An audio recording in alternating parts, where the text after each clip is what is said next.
Buenos días. Hoy vamos a hablar sobre la gestión de los recursos hídricos. La gestión de los recursos hídricos en el ecoturismo es un elemento fundamental, pero para poderlo entender necesitamos comprender en primera instancia el ciclo del agua. En principio, el agua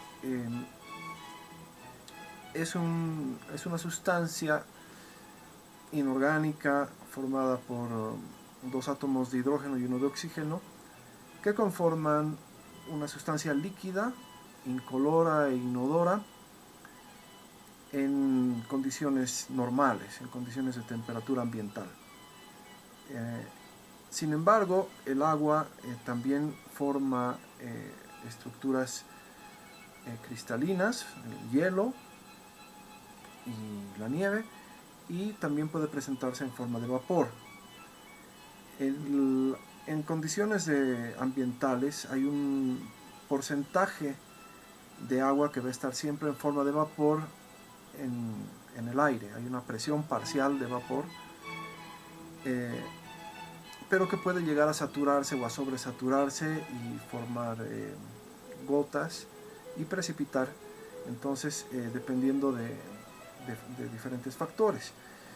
Entonces, el agua en su gran mayoría va a estar presente en la naturaleza, en el planeta, en forma líquida, y va a estar en básicamente dos posibilidades, o bien en forma líquida, como decíamos, en los mares, o en forma epicontinental, en la superficie del continente, ya sea en forma de glaciares, de ríos, de lagos, de agua subterránea o de cuerpos menores.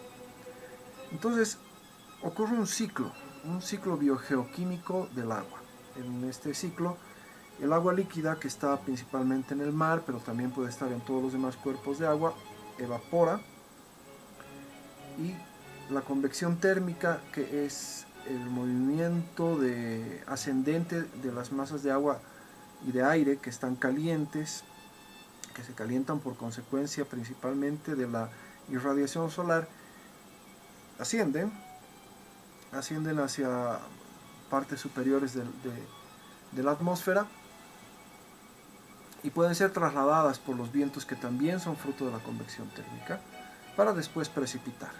Entonces, la idea de la convección térmica, que es la generación de un ciclo de rotación a consecuencia de las diferencias de temperatura, la dilatación y la compactación dependientes de la densidad y por la precipitación,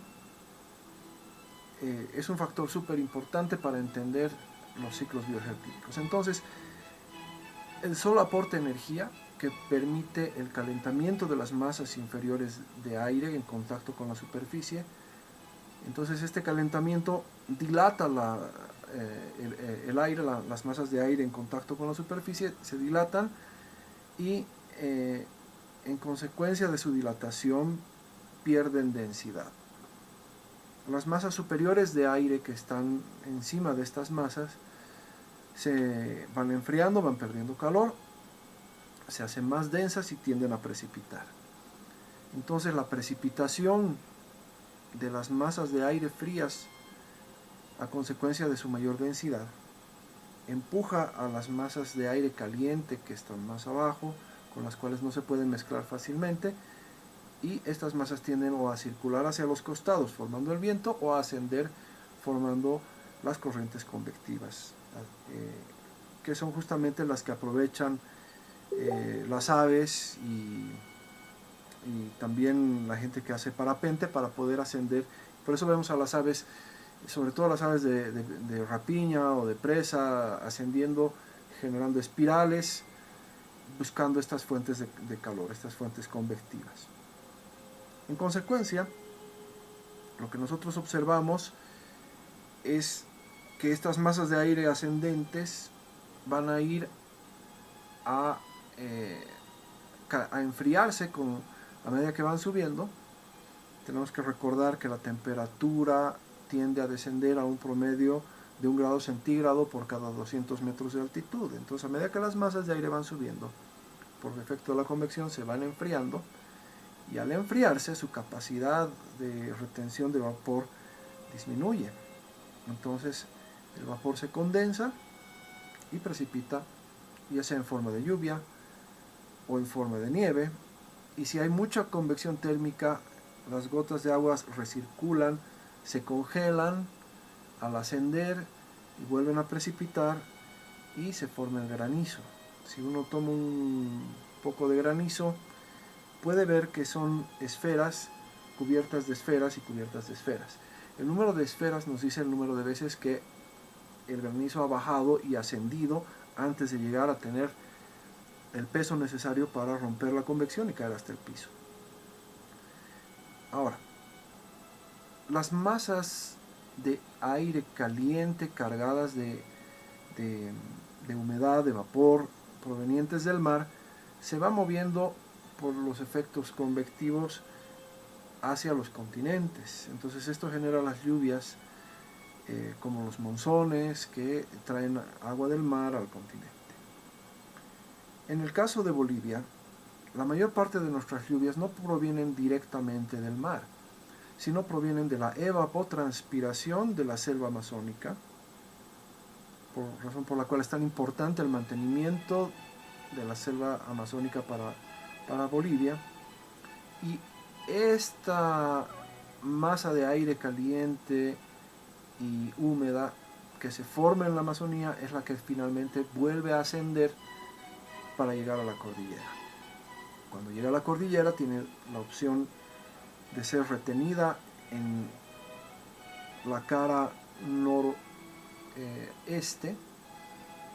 de la cordillera de los Andes, formando una franja que es la franja de la yunga, o los yungas para nosotros, que es el bosque nublado de montaña, un bosque que está absorbiendo esa precipitación, esa humedad, y que en definitiva es uno de los sitios más biodiversos del planeta.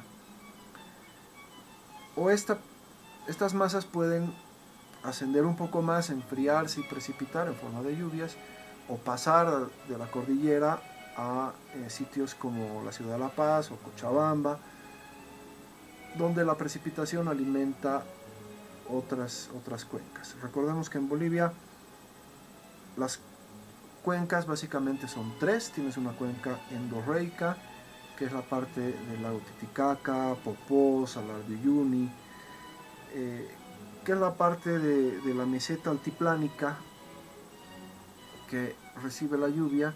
Esta lluvia forma los lagos y los salares, pero no vierte aguas hacia los mares. Luego tienes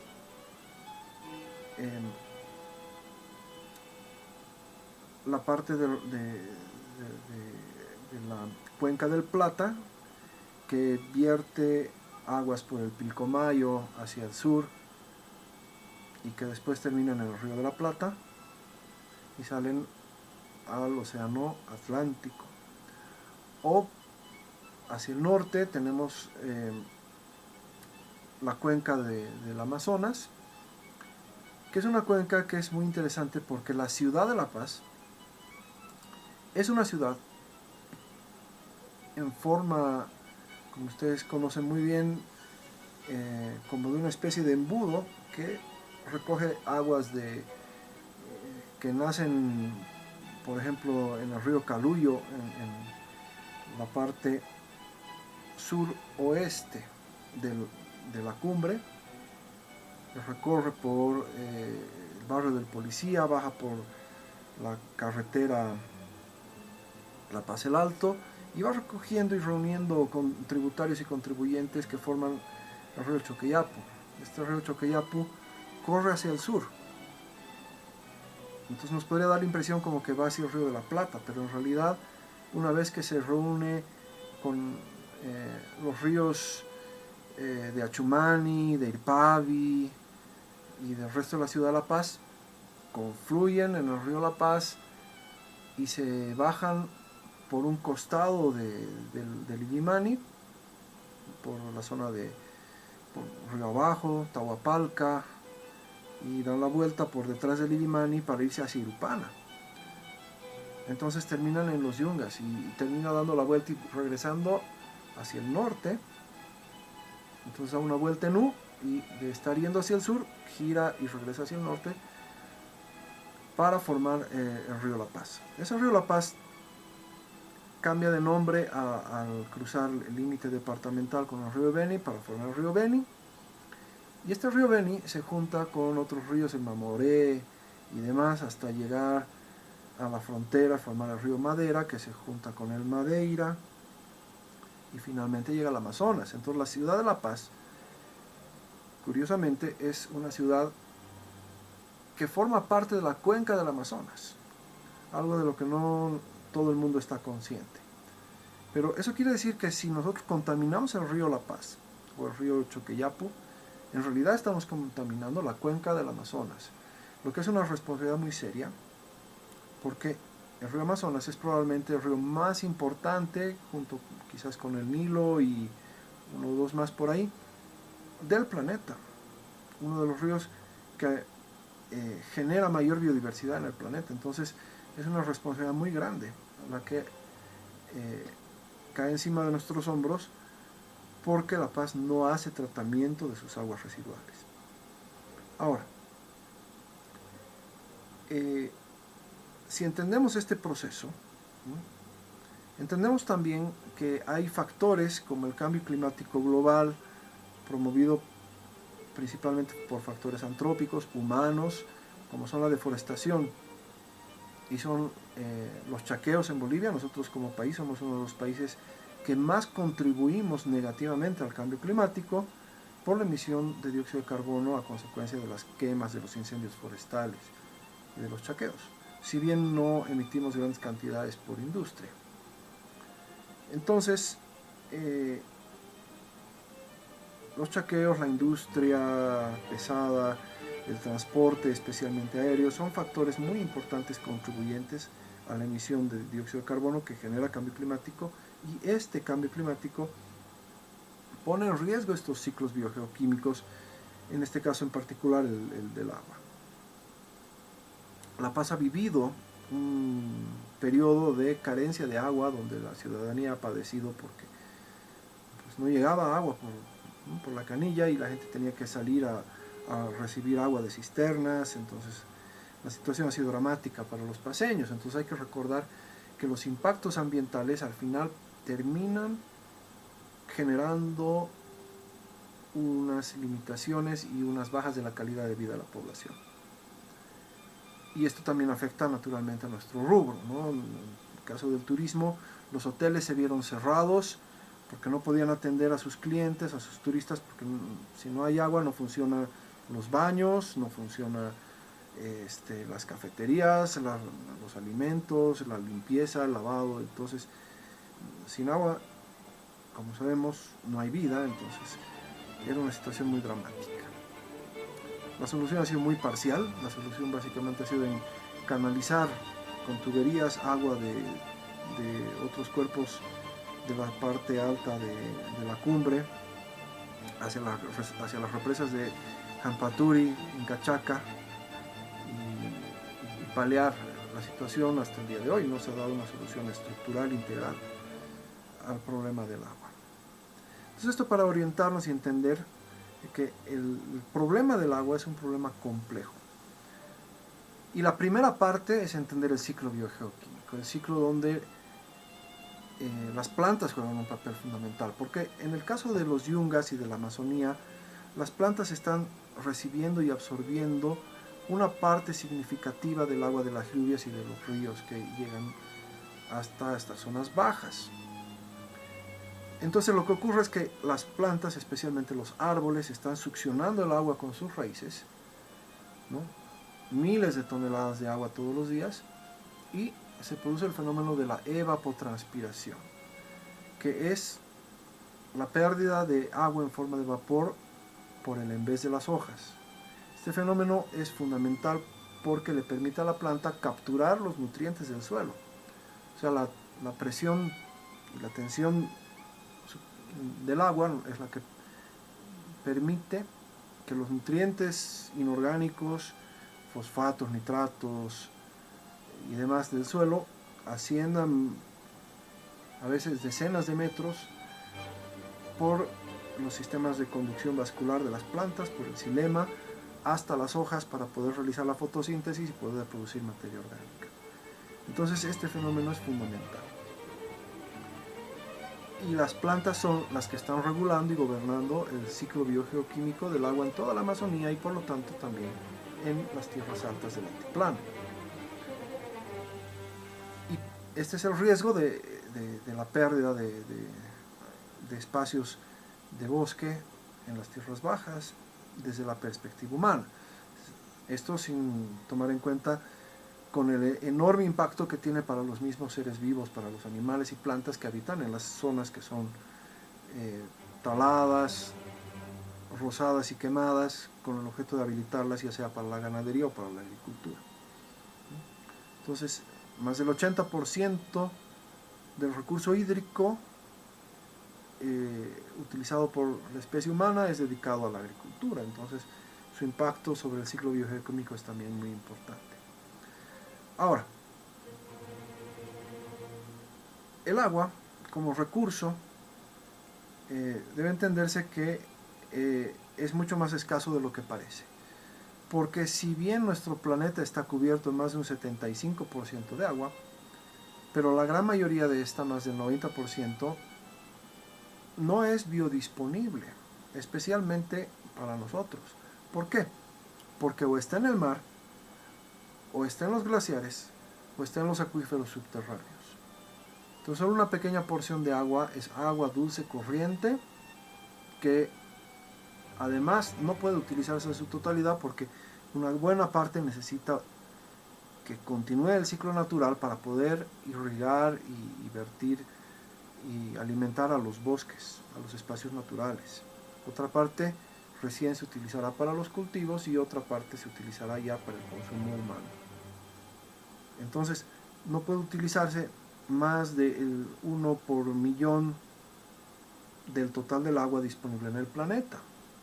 Entonces, la porción utilizable realmente por el ser humano es muy pequeña. Y esta porción es la que tenemos que utilizar sabiamente. Es decir, hacer la gestión adecuada del recurso hídrico disponible. Entonces, ¿cómo vamos a hacer esta gestión adecuada del recurso hídrico? Primero tenemos que entender en qué fases utilizamos el agua. Hay una fase de captación, y esa captación se puede hacer sobre acuíferos, sobre agua de lluvia,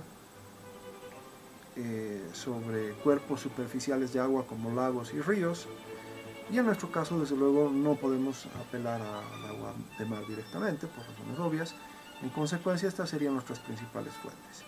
Ciudades como El Alto y Santa Cruz utilizan principalmente acuíferos. Otras ciudades como La Paz dependen principalmente del deshielo, de los glaciares y de las lluvias. Y como vemos, La Paz y El Alto tienen sistemas distintos de aprovechamiento del agua. Ahora, el problema en ciudades como El Alto es que el agua subterránea está dividida en niveles.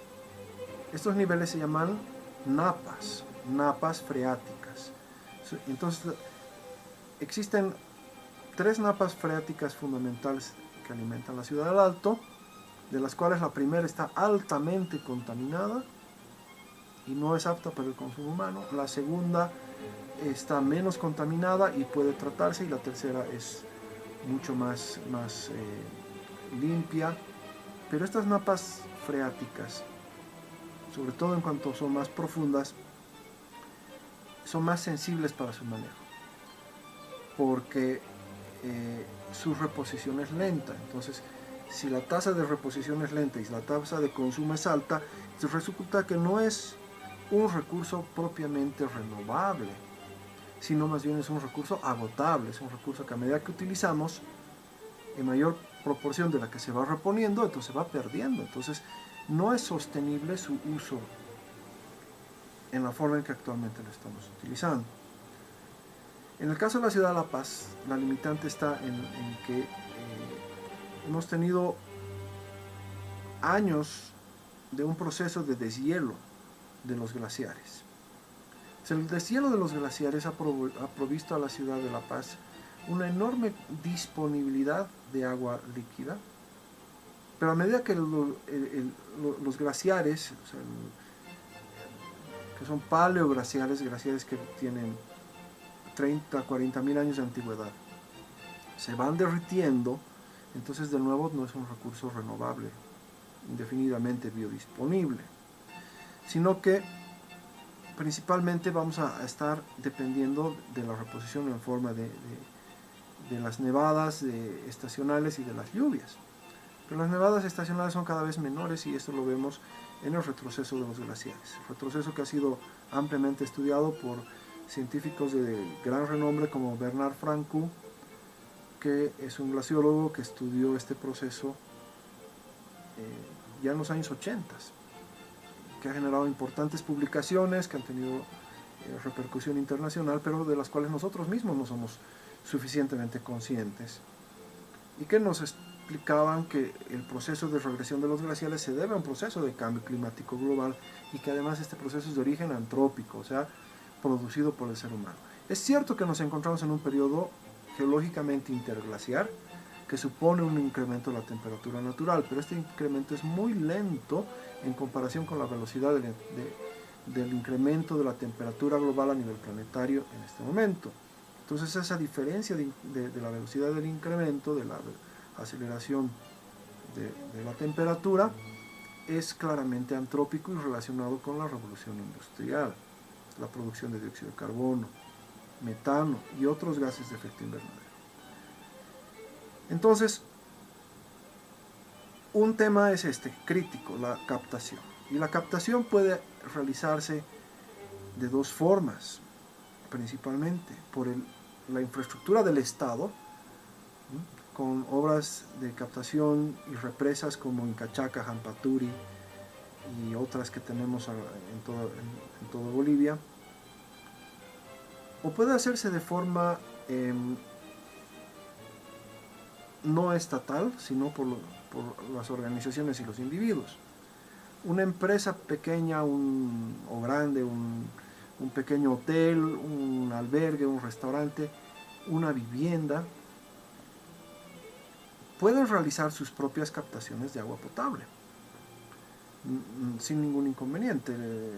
Puedes utilizar, como se conoce, un aljibe o otra estrategia que consiste en utilizar los techos de las viviendas y de los establecimientos como canalizadores para recoger el agua pluvial. Esta agua pluvial, tenemos que entender que no es agua, especialmente en las ciudades, no es un agua necesariamente limpia debido a la contaminación ambiental. El agua, cuando está en las nubes, es agua destilada, totalmente limpia y pura, pero cuando precipita, arrastra en la precipitación los contaminantes que estén en el agua. Y en el caso de las ciudades de La Paz, El Alto, Santa Cruz, Viacha, ¿no? Cochabamba, sobre todo, esta agua va a estar altamente contaminada con partículas de todo tipo, partículas por ejemplo, partículas orgánicas a media combustión por la presencia del parque automotor, de los automóviles. En sitios como Bulo Bulo tenemos quema de gas y otras fuentes, entonces la contaminación es importante. Y el agua que captemos no puede ser usada directamente, sino que se tiene que procesar, pasar por un sistema de filtrado, de descontaminación, de repente de clorado para asegurar la calidad de esa agua, ¿no? Entonces se necesitan hacer análisis químicos del agua y biológicos del agua previo a su consumo humano. Sin embargo, en un restaurante, en un hotel, en un albergue, en un emprendimiento ecoturístico, esta agua puede utilizarse para fines diferentes al consumo humano. Por ejemplo, para alimentar los inodoros, para regar los jardines, para lavar los automóviles. Entonces puede darse utilización a esta agua que puede captarse y retenerse. Entonces, la captación es un elemento fundamental. porque además hay dos elementos. Uno es el hecho de que cuando nosotros hacemos nuestra propia captación de agua, demandamos menos de los sistemas estatales de captación de agua. Entonces generamos un alivio al sistema estatal. Y por otro lado generamos una independencia, o por lo menos reducimos la dependencia del sistema estatal, lo que además nos ahorra dinero. Entonces, recordemos que hay un concepto muy importante en ecoturismo, y es que las medidas ambientales se realizan por un concepto ético, ¿no? Como emprendimiento ecoturístico tienes la vocación de contribuir al tema ambiental, pero también se realizan por un concepto mercadotécnico, que es que tú promocionas tu emprendimiento ecoturístico como un emprendimiento responsable. Y un tercer elemento es el punto económico, y es que como empresa buscas maximizar las utilidades. Y una forma de maximizar las utilidades es reduciendo los costos. Y uno de los costos que reduces, en este caso, es el costo de uno de los servicios básicos, que es el agua. Entonces, reduces costos, mejoras tu perfil ambiental de cara a la mercadotecnia, y además estás contribuyendo desde una posición ética en alivianar los sistemas de captación estatales. Entonces, todo en su conjunto resulta beneficioso. El único detalle es que necesitas tener la instalación y la capacidad para la captación, lo que sugiere e implica un conocimiento técnico del proceso de captación y una inversión en infraestructura, que se va a ir pagando sola con el tiempo a medida que te ahorres en la factura de luz, pero que supone un gasto inicial, ¿no? Un gasto que se recuperará, pero que hay que además hacer los cálculos adecuados para saber los tiempos de recuperación. Entonces, primer elemento, la captación, y el segundo elemento es la canalización, la distribución. Entonces, tienes a nivel del Estado la necesidad de, captas y tratar el agua, como hemos hablado.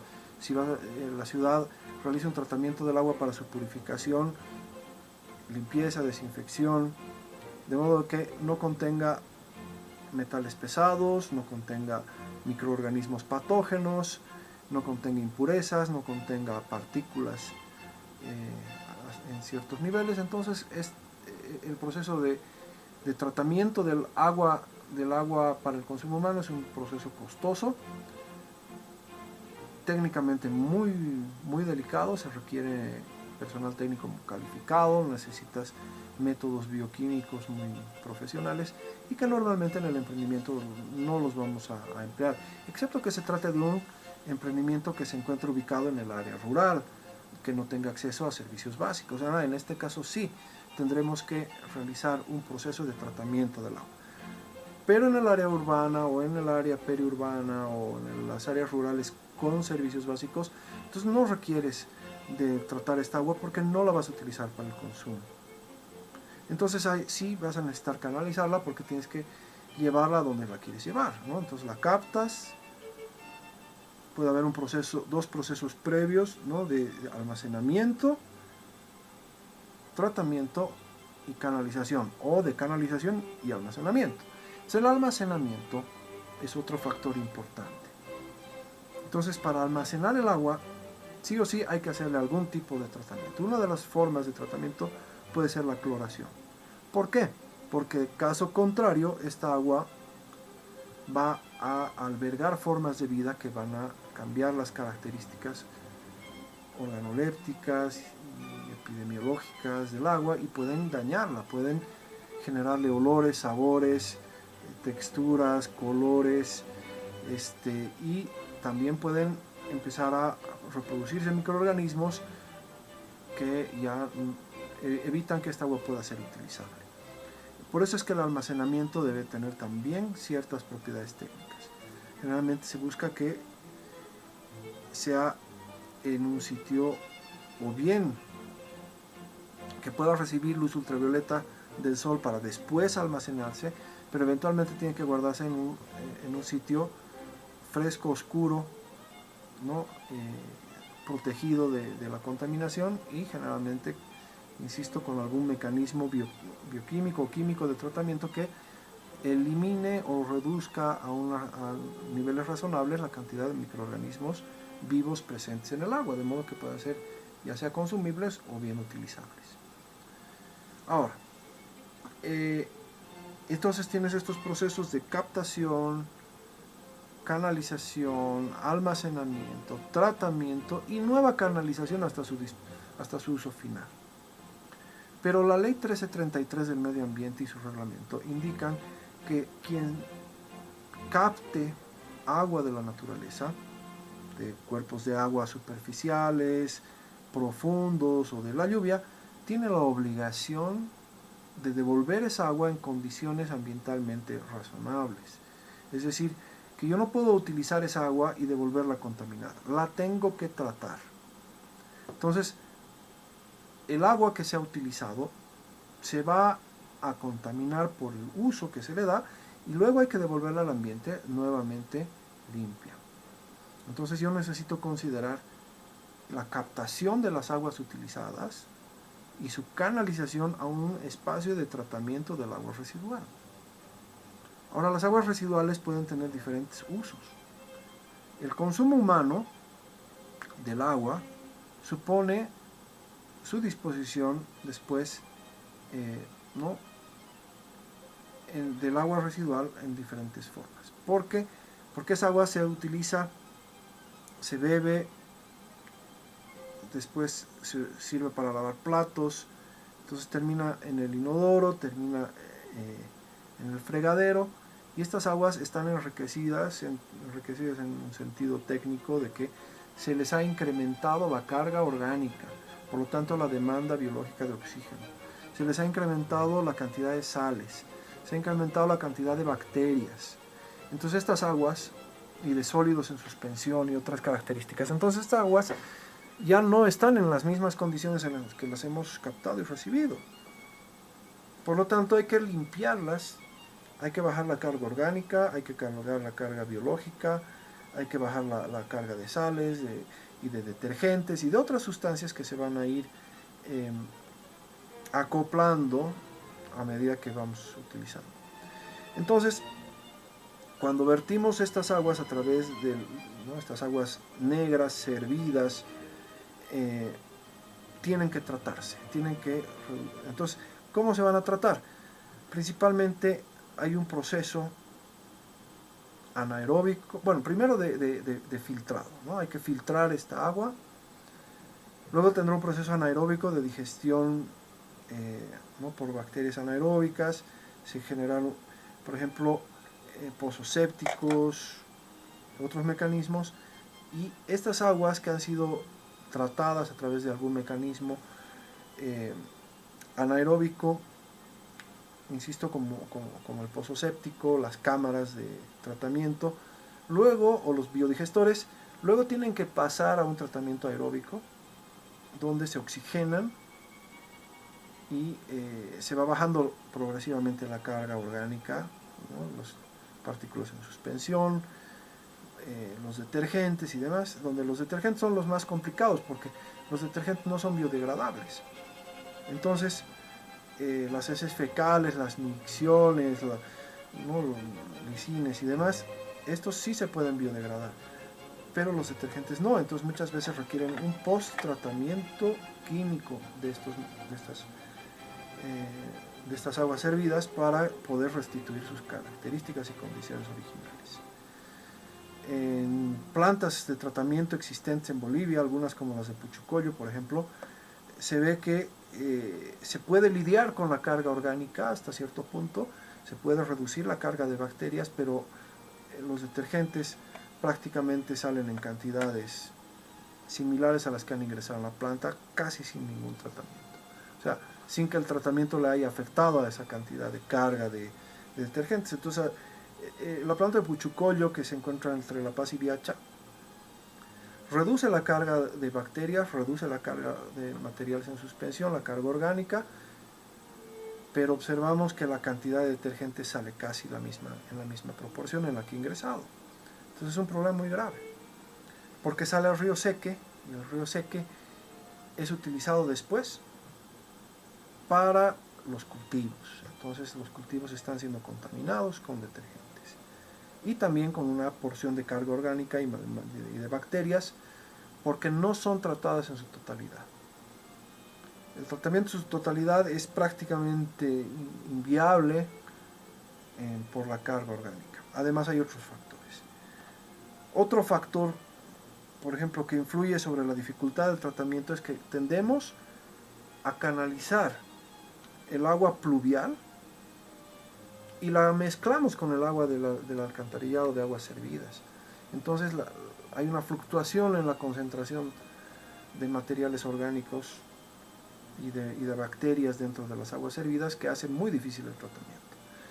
Y en la ciudad de La Paz ni siquiera se hace, no existe tratamiento de las aguas residuales. Entonces tienes 1 millón de habitantes, más fábricas, industrias de todo tipo, que simplemente tiran las aguas sobre el Choqueyapo y sobre los otros ríos tributarios. Entonces el agua que llega hacia el río Choqueyapo, hacia el río Irpavi y demás, es agua totalmente contaminada. Entonces son ríos muertos porque está tan contaminada, principalmente con heces fecales, pero con todo tipo de otros contaminantes también. De repente tienes épocas en que los ríos cambian de color por los químicos de las curtiembres y de otras fábricas, que este es un río muerto, no tiene peces, no tiene plantas macrófitas, y los pobres animales que se alimentan de estas aguas, o sea, de los materiales que encuentran en estas aguas, como las gaviotas andinas, el Larus serranus y algunos otros pajaritos que aprovechan, están altamente contaminados con todo tipo de parásitos y bacterias y demás. Entonces, y estas aguas, las aguas del río Choqueyapo, las aguas del río La Paz, vierten en la zona del río abajo a cultivos. Estos cultivos son contaminados y reintegrados a la ciudad de La Paz, ¿no? Reciclados. Entonces tienes problemas muy graves de salud, como por ejemplo la persistencia endémica de parásitos como la tenia, la shigella, salmonella, rotavirus, triquina y otros, ascaris, y que generan una tragedia porque nosotros podemos observar todos los años en el Hospital del Niño pequeños que son contaminados con la segunda fase del ciclo de vida de la tenia, que normalmente no se observa en humanos, sino en animales de granja como cerdos y vacas, pero en esta fase es la fase de cisticerco. Entonces la tenia, en vez de formar una solitaria, una lombriz en el intestino, en esta fase pasa por la sangre, del intestino pasa a la sangre y es distribuido a los órganos blandos. Entonces afecta a los músculos, afecta al hígado, riñón, pero afecta al corazón y a veces mucho más trágicamente afecta al cerebro. Entonces los cisticercos se insertan en el cerebro y, en mi opinión, de forma más trágica en el cerebro de niños pequeños, a quienes hay que abrirles el cráneo, extirparles trozos del cerebro e instalarles válvulas para la circulación de su sangre, con daños irreparables para la vida de estos pequeños. Daños en sus capacidades cognitivas, motoras, perceptivas, pierden de repente la vista, el oído o las capacidades intelectuales, porque han sido contaminados con estos parásitos. Lo que podría evitarse con el tratamiento de las aguas residuales de La Paz. Pero este tratamiento no se realiza. Entonces, en el rubro del ecoturismo, nosotros no podemos permitirnos el lujo de contribuir en este problema ni en esta ciudad, ni en ninguna otra, ni en ningún otro sitio. Por lo tanto, si tenemos un emprendimiento ecoturístico, un albergue, un hotel, un lodge, tenemos que tratar nuestras aguas residuales. A, porque es lo éticamente correcto. Y B, porque la ley del medio ambiente, la ley 1333, así lo exige. Además, nos permite contribuir a ser ambientalmente sostenibles y socialmente responsables. No podemos tener un emprendimiento ecoturístico donde vertimos aguas servidas sin su correspondiente tratamiento, porque vamos a ir a afectar a la salud de la población, aguas abajo de nuestro emprendimiento, y al medio ambiente, ¿no? También los animales y las plantas van a sufrir los efectos de nuestra contaminación. Entonces el agua, no importa si nosotros lo hemos captado o no, debe de tratarse, porque somos una industria, y no somos una industria sin chimenea mientras no tratemos nuestras aguas residuales. Entonces, ese es otro componente básico. Ahora, las aguas que han sido utilizadas en duchas, en el lavado de autos, pueden recircularse a través de un proceso de captación, filtrado, bombeo y limpieza o desinfección para poderse volver a utilizar, por ejemplo, alimentando los tanques de agua de los inodoros, de modo de no utilizar agua potable con lo que cuesta producirla para botarla en el tanque de agua. Es terriblemente antiético el utilizar agua potable para utilizar en un inodoro. Esta agua debería de ser agua de captación, ¿no? A modo de que se pueda optimizar el manejo y la gestión de esta agua. Entonces, el reciclado, el recirculado es otro elemento fundamental. Un nuevo elemento que vamos a introducir en la discusión es el tema de la optimización de la cantidad del uso del agua. Entonces, ¿cómo vamos a reducir la cantidad de agua utilizada? Uno, en el caso de los hoteles, ya es una práctica frecuente en todo el mundo la de indicar a los clientes que por razones ambientales se les da la opción de que se lave o no su ropa de cama, sus toallas y otros que se encuentran a su disposición en la habitación. Para esto se hace un código en el cual se le indica que hay una canasta en la cual ellos pueden depositar aquellos materiales que quieran que sean lavados, o finalmente que se los dejen en el piso, y el personal va a recogerlo y llevarlo. Pero si no quieren que su toalla sea lavada varias veces, ¿no? De nuevo y de nuevo, pueden simplemente dejarla en los colgadores del baño, y entonces el empleado entiende que no se desea que esa toalla sea cambiada y relavada.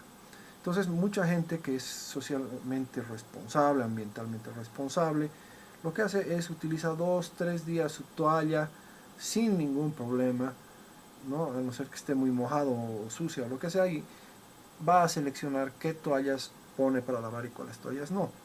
Y esto es importante porque reduce el consumo de agua, pero además también reduce el número de ciclos de lavado, lo que contribuye al emprendimiento, algo que no se indica al cliente, pero el cliente lo sabe, lo intuye, ¿no?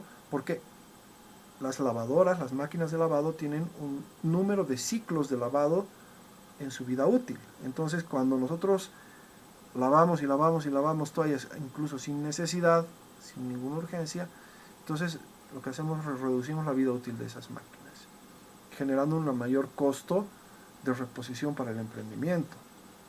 Además, consumimos detergente, agua y tiempo de nuestro personal.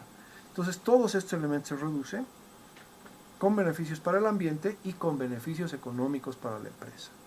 Además, generando una sensación de que el turista está contribuyendo. Y eso es importante, hacerle notar a nuestro turista que está contribuyendo porque está emitiendo menos detergente al ambiente.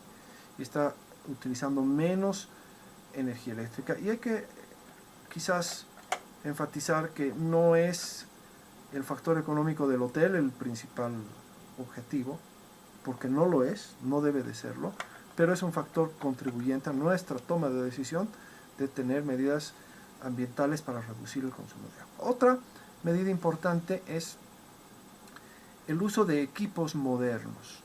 Los inodoros de superficie deslizante, de doble descarga, las duchas en forma de lluvia que mezclan el agua y la forman como pequeñas burbujas, entonces la ducha cae como una lluvia, pero esto reduciendo el consumo de agua. Entonces, todos estos elementos son elementos contribuyentes a la reducción del consumo de agua. Entonces vamos a tener un elemento que es la captura de un porcentaje del agua, el uso reducido del agua y la recirculación de aguas residuales que sean viables para su reutilización. Quizás no vamos a reutilizar el agua de los inodoros, pero sí podemos utilizar el agua de lavamanos, el agua de la ducha, el agua de lavado de la infraestructura. Entonces esta agua se puede recapturar, reutilizar, reciclar, ¿no?